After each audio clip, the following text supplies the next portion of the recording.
Hello and welcome. I will be answering JAMB 2010 Physics Past Question 37.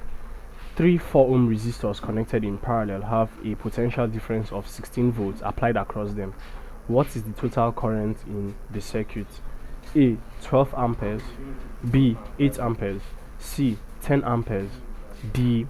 14 amperes.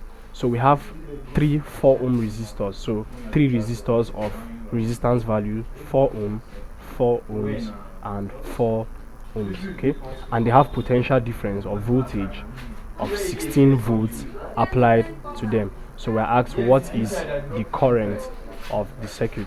Now the first thing to do is to get the total resistance. The total resistance, which is equal to R. So for parallel, 1 over R is equal to 1 over 4 plus 1 over 4 plus 1 over 4.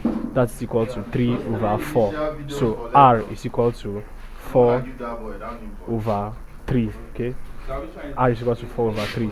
Now V is equal to IR, Ohm's law. So I is equal to V over R. So I is equal to V, our potential difference, 16 over 4 over 3. Okay, so that is equal to 16 times 3 over 4, which is equal to 12 amperes. 12 amperes. 12 amperes is option A, which is the correct answer to this question. Thank you, and please subscribe to this channel for more videos and for more past questions and answers.